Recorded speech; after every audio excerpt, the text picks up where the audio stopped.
안녕하세요.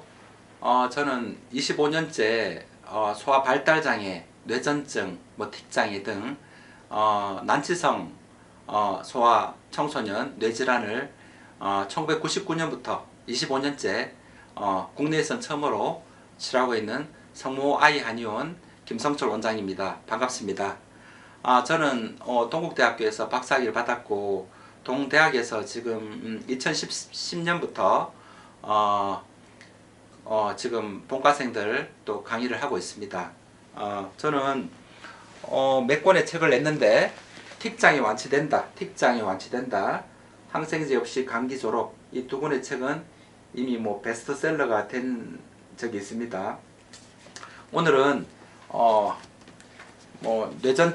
뇌전증 완치 실제 사례, 실제 항경연제를 2년 이상 복용했는데도 불구하고 경련이 낫지 않고 항경연제 복용으로 인해서 중추신경이 억제되어서 인지발달장애가 있는 많은 아이들이 본원의 치료를 받고 만 2년 이상 경련이 재발되지 않고 발달도 된 케이스로 책을 냈습니다. 그리고 뇌전증 발달장애 기적의 근본치료법, 뇌전증이든 발달장애 같이 있는 경우도 있고 따로 있는 경우가 있습니다. 오늘은 따로 있는 발달장애에 대한 설명을 하고자 합니다.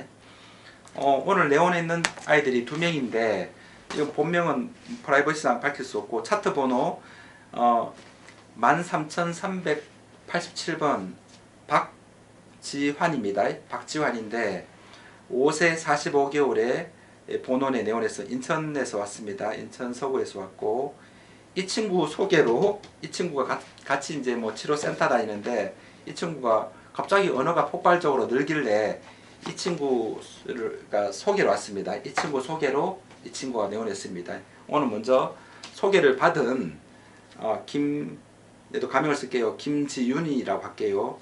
지윤이는 4세 3개월이고 서울시 양천구에서 내원했습니다. 오늘까지 1년 정도 다녔는데 첫째 제일 문제는 언어는 2세 수준밖에 안 됐고 적혀있는 거는 그럼 대근육, 소근육도 굉장히 2, 3세 수준밖에 안 됐고 숙면이 안 됩니다. 숙면. 깊은 잠이 안 되고 여러 번 이렇게 설친답니다. 깊은 숙면이 안 됩니다. 그 다음에 감기로 항생제 많이 복용했고 그 다음에 대소변을 거의 못 가리는 거예요. 대변 소변을 못 가립니다. 4세 3개월인데 그리고 변비 같은 것도 많고 또는 장염도 많고 그 다음에 식사량도 또래보다 안 많고 얼굴이 특징적으로 얼굴을 보여드릴 수는 없고 특징적으로 굉장히 눈빛이 없고 얼굴이 이렇게 누름빛, 핏기 없는 얼굴, 입이 벌어져 있습니다. 침도 흘리고. 그럼 이 친구가 언어 발달하려고 센터 가고 제가 제일 불쌍한 발달 친구들이 콧물 난다고 항생제, 항히스타민제 먹으면서 센터 가는 애들이 제일 불쌍하다 이야기합니다. 무슨 말이냐면은 애들이 지금 오줌을 싸고 식사량이 많지 않고 깊은 잠을 못 자고 이런 육체적인 조건, 몸이 약한 걸 개선하지 않고는 근본 치료하지 않고는 절대 뇌만 발달될 수 없습니다. 그래서 비염 축농증이면은 코안이 부었다는 뜻인데 바이러스 공격했다는 것은 몸이 피곤해진 상태입니다. 기운이 나는 약이 있다면 그 비염약 맞아요. 그건 항히스타민제는 아닙니다. 대증요법인 거죠. 코만 덜 가릴 게 아닙니다. 콧물 재채기는 덜한데 약을 먹으면 안 그래도 혈색이 없는데 입 마릅니다. 입 마르거나 피곤해지거나 소화 안 돼요. 소화 안 되면 얼굴이 더 노랗게 돼요. 항생제 말할 것도 없고. 근데 그런 약을 먹고 또 센터 가는 거예요. 핏기 없는데. 그래서 근원적으로 이 부모한테 이야기했습니다. 이 친구 썼는 약을 써달라는 거예요. 사람마다 체질이 다 다르기 때문에 우리 친구는 지금 또래보다 식사량이 늘어나야지만 얼굴이 좋아진다는 거예요. 장염도 안 걸리고. 그렇잖아요. 그 장과 뇌의 관계입니다. 그래서 유산균 먹으면 되잖아요. 유산균을 모든 똑같은 물질로 모든 사람들을 만족할 수 있는 물질은 없습니다. 그래서 그 비즈니스는 그렇죠. 식물도 체질이 다 다르기 때문에 똑같은 화학 비료로 모든 식물을 좋게 할 수 없습니다. 사람 똑같아요. 똑같은 유산균으로 똑같은 비타민C로 모든 사람을 건강하게 만들 수 없습니다. 식물의 뿌리가 사람의 장이에요. 또 이 친구는 장염도 자주 걸리고 변비도 있고 그런 친구니까 더더욱 그렇습니다. 그래서 이제 그런 물질을 못 먹게 했고, 맞춤형 물질이라는 거는 몇 달 먹으면은 정말 그게 유산균이라면은 예전보다 장이 좋아져서 식사량이 많이 늘고 또는 장염이나 변비도 없어지고 얼굴 혈색이 굉장히 좋아져야지 그게 진정한 유산균이다라고 설명했습니다. 그래서 우리가 맞춤형 물질을 찾아줍니다. 이 친구도 3, 4개월 만에 약을 복용하고 나서 식사량이 늘었고, 더 재밌는 사실은 3, 4개월 만에 대소변을 가리기 시작했습니다. 그래서 우리가 대소변이 열린다는 뜻은 우리가 치매 환자들 보면은 대소변이 열리잖아요, 우리가. 그러니까 아랫배에 기운이 없으면은 열린다 봅니다. 그러니까 대소변이 열리는 거랑 발달 치료는 다른 게 아니고 같은 겁니다. 그래서 우리가 대소변도 치료한 약이 따로 있는데 이 친구는 여러 약을 다 줄 수 없기 때문에 아침 점심 약은 장을 고쳐주는 약에 따뜻한 약을 좀 섞어줬습니다. 그래서 아랫배가 따뜻해지면은 대소변도 가리지 않을까 기대했었습니다. 그런데 아니나 다를까 3, 4개월 만에 식사량도 한 30% 늘었고 대소변도 한 반 정도 가린다 했습니다. 놀랍게도. 그리고 저녁약은 깊은 잠을 못 자니까 계속 잠을 설친대요. 보채고. 그래서 저녁약은 우리 본원에서 우리가 25년 경험의 결정체입니다. 이제 천연물질인데 이 친구도 중류약 먹었습니다. 검은 약 안 먹었습니다. 약을 끓여서 수증기를 받습니다. 수증기니까 무색, 무취, 색깔은 없고 향은 있습니다. 향은 있고, 그 다음에 이제 무독입니다. 독이 없습니다. 수증기를 그대로 받았기 때문에. 그래서 이제 이것도 향이 있으니까 약간 단맛, 온당으로 단맛을 넣어서 이렇게 처방을 했어요. 굉장히 효과 좋습니다. 이 약 썼어요, 이 약. 이 약을 서너 달 먹었더니 대소변을 가리기 시작했고, 식사량이 30% 늘었고, 깊은 잠을 못 자던 아이가 깊은 잠을 자기 시작했습니다. 여러분, 먹고 자고가 개선되면 혈색이 좋아지겠어요? 나빠지겠어요? 얼굴이 황달이었는데 식사량이 늘어나고 숙면이 되면 간 기능이 좋아진 거예요? 간 기능이 나빠진 거예요? 간 기능이 굉장히 좋아졌습니다. 간이라는 거는 우리 몸이 기계라면 배터리입니다. 배터리 기능이 떨어지면 어떻게 돼요? 눈빛이 없어지고 바이러스 콧물 나고 오줌 싸고 간 기능이 저하되면 밥맛 없고 뭐 경련하고 어지럽고 이런 거 아니에요? 이 친구가 예전보다 식사량이 늘고 깊은 잠을 자고 그 다음에 장염도 덜해지고 감기도 덜해지다면 간 기능이 나빠진 겁니까? 좋아진 겁니까? 간 기능이 굉장히 좋아진 겁니다. 그래서 오늘 이 친구가 1년 차에서 내원했습니다. 내원해서 제일 특징은 식사량이 굉장히 많이 는 상태를 1년을 유지했고, 그 다음에 예전에는 잠을 그렇게 설치던 아이가 지금 머리만 대면 잔답니다. 심장이 많이 안정된 거예요. 그리고 대소변을 전혀 못 가리던 애가 지금 1년차 대소변을 거의 가린답니다. 그러니까 이런 육체적인 거, 식사량이 적고 깊은 잠을 못 자고 대소변을 싸고 그 다음에 장염이나 비염을 달고 다니고 또 비염에 또 항생제나 항히스타민제 먹으면 또 소화 안 되고 또 혈색 없어지고 이 혈색 없는 애를 가지고 또 센터 가고 얼마나 불쌍합니까? 제 눈에는 불쌍합니다.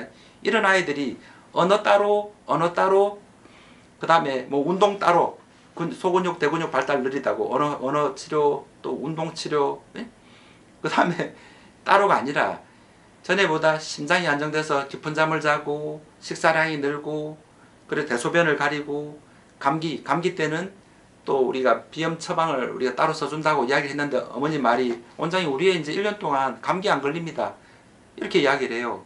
그 다음에 당연히 먹고 자고가 50% 이상 좋아지다 보니까 얼굴이 살도 붓고 눈빛이 많이 생겼습니다. 입술도 많이 다물어졌어요.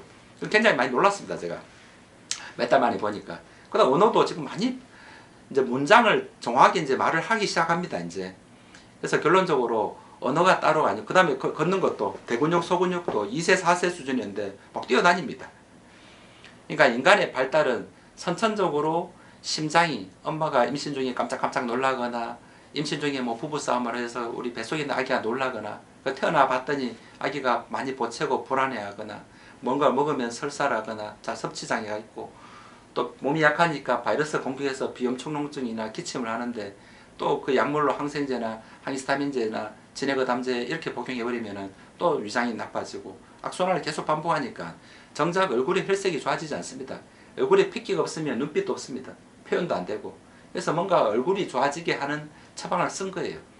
그래서 이 친구는 특징적으로 다른 보통 아이들은 심장 깜짝깜짝 놀라는 정도만 있는데 먹는 양도 적고 대소변도 싸고 비염 축농증도 많이 있고 이 부분이 다 같이 좋아졌습니다.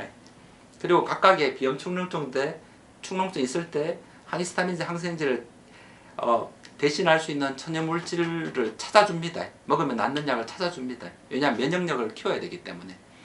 기침 밤새도록 할 때 기관지 확장제 패치라든지 스테로이드 흡입을 대신할 수 있는 천연 기침약을 찾아줍니다. 먹으면 낫는 약을 찾아줍니다. 열 날 때도 먹으면 낫는 약을 찾아줍니다. 자세한 내용들은 또 내원하시면 설명해 드리도록 하고, 그래서 결론적으로는 우리 소화기 처방과 심장 안정 처방을 통해서 숙면도 좋아지고 식사량도 늘고 대소변도 가리고 감기도 거의 안 걸리는 건강한 육체를 만드니까 당연히 뇌세포의 혈액량이 예전보다 훨씬 혈액 공급이 풍부해지니까 뇌 발달이 됨으로써 언어가 폭발적으로 늘게 되었습니다. 그래서 이게 박某某아동의 소개로 왔던 이 친구가 폭발적으로 많이 늘었다 이야기를 해드리고, 이 친구를 소개해주는 박某某는 5세, 그러니까 45개월에 내원했는데 마찬가지로 언어는 22개월 수준이었고 단어는 12개 미만이었고, 근데 이 친구는 운동 발달은 괜찮았답니다. 인지도 또래보다 떨어지고 수용 언어, 표현 언어 다 떨어지고,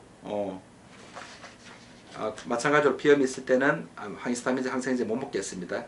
이 친구도 이제 이 친구를 소개시켜 줬으니까 이 친구도 당연히 폭발적으로 건강해지면서 그 다음에 감기도 거의 없어지면서 식사도 많이 늘어났고 숙면도 좋아지고 감기도 없어져서 중요한 거는 일반 학교를 진학을 했답니다.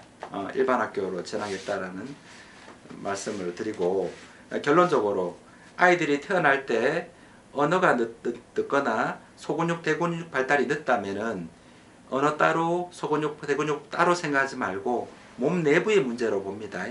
심장이 어떤지, 심장이 깜짝깜짝 놀라거나 불안해서 깊은 잠을 못 자는 게 있는지, 폐가 약해서 코감기나 기침감기, 열감기를 하는 게 있는지, 폐에 문제가 있는지, 그 다음 위장, 또래보다 많이 먹지 못하거나 먹으면 이렇게 배탈이 나거나 뭐 열이 나거나 이런 게 자주 있지 않은지, 그리고 대소변은 또래보다 잘 가리는지, 이런 육체적인 문제를 살펴봅니다. 이 육체적인 문제를 개선하지 않으면은 우리 얼굴에 혈색이 생길 수 없습니다. 이 눈, 코, 입, 귀가 오장과 다 연결되어 있기 때문에 오장의 기능이 쇠퇴하면은 눈빛도 없고 이목구비가 흐릿합니다. 우리 정상적으로 건강한 사람들도 나이 들어서 오장의 기운이 쇠퇴되면은 눈빛도 없고 뭔가 윤곽이 흐릿해집니다. 그 다음에 언어도 많이 퇴화되는 거예요. 똑같습니다. 근데 문제는 다행스러운 건 아기들은 생명력이 있기 때문에 우리가 이런 천연 약물을 써보면은 굉장히 흡수율도 좋아지고 좋아지는 확률이 굉장히 높습니다. 그래서 제가 결론적으로 어떤 이야기를 하냐면은 지금 이 순간 이 병원에 들어오는 순간 처음으로 이 친구는 어떤 치료를 한다. 어떤 육체적인 문제, 심장의 문제, 소화기 문제, 또 대소변의 문제, 호흡기의 문제를 처음으로 개선하는 치료를 하는 거다고. 그래서 얼굴의 혈색이 좋아지지 않고는 근원적으로 우리 발달이 요원하다. 또는 한 30% 아동들은 또래보다 덩치도 크고 얼굴도 붉습니다. 이런 경우는 오히려 심장열이 과하기 때문에 이 열을 좀 완화시켜주는 치료를 통해서 ADHD나 발달장애인을 체질별로 다르게 치료할 수 있다. 이 말씀을 드립니다. 그러니까 지금 언어가 늦다고 포기하지 마시고 먹을 수 있는 이제 중류한약, 맛있는 주스 정도의 중류한약이 있으므로 정확한 진맥과 정확한 진단을 통해서 또 완치 처방 경험이 많은 본원을 이용한다면은 희망을 가질 수 있을 것이라고 확신합니다. 감사합니다.